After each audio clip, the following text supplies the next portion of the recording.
Bon, depuis maintenant une année, de multiples expérimentations ont été lancées autour de l'usage pédagogique des tablettes tactiles, des ardoises comme on les appelle aussi maintenant dans la terminologie officielle. Donc on voit depuis un an de multiples expériences, voire plus que des expériences comme nous allons le voir maintenant, se diffuser dans les académies et les collectivités territoriales sur ces nouveaux outils qui prennent toute leur place dans la pédagogie. Donc je vais d'abord passer la parole à Christophe Monet du Conseil général du Rhône sur ce qui se passe dans son département. Alors dans le département du Rhône, effectivement, l'expérimentation sur les tablettes numériques est aujourd'hui tournée autour des usages de l'ENT.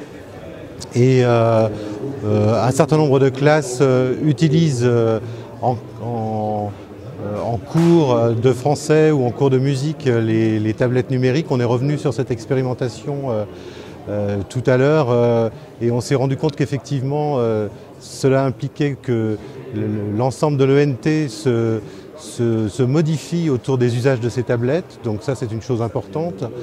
L'autre chose importante, c'est qu'il faut pouvoir très rapidement donner la main aux enseignants sur la création de ces contenus, et c'est la raison pour laquelle dans le département du Rhône, au centre Erasme notamment, on réfléchit dans un laboratoire d'usage à la manière dont on va donner la main à l'enseignant sur la création des contenus et comment on va recentrer l'ENT autour de son utilisation à l'aide de ces différentes tablettes.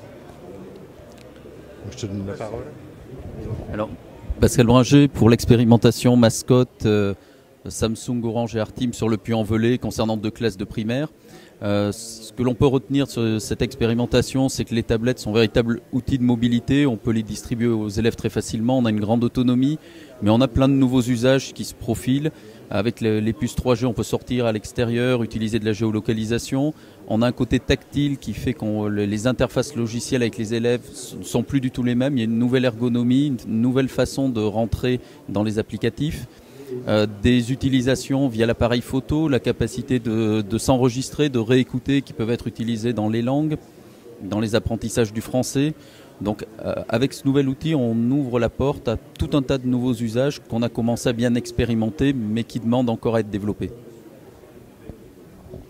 Alors Pierre Mathieu, pour la Corrèze, ce n'est pas une opération expérimentale, c'est un déploiement global. Et le Conseil général a voulu équiper tous les enseignants et tous les élèves, d'une part, il y a quelques années, d'ordinateurs, mais aujourd'hui de tablettes. Ce qu'il faut bien comprendre, c'est que dans le cas d'un déploiement, on est en face d'un certain nombre de contraintes, des contraintes matérielles, et il y a une grosse nécessité d'un travail de mise à disposition de plateformes d'assistance, d'accompagnement technique, de mise en réseau d'établissement. Il y a tout un travail énorme à effectuer de la part de la collectivité, et de la même façon, il y a un travail énorme à effectuer de la part de l'éducation, en termes d'accompagnement en formation des enseignants, en termes de formation aussi de l'encadrement, en termes d'accompagnement, par exemple les chefs d'établissement ou les IPR doivent être très sensibilisés à l'utilisation de ces matériels et donc pour inciter les enseignants à s'en servir. Donc on se retrouve non pas en face d'un public presque acquis à la cause dans le cas des expérimentations, mais d'un public global.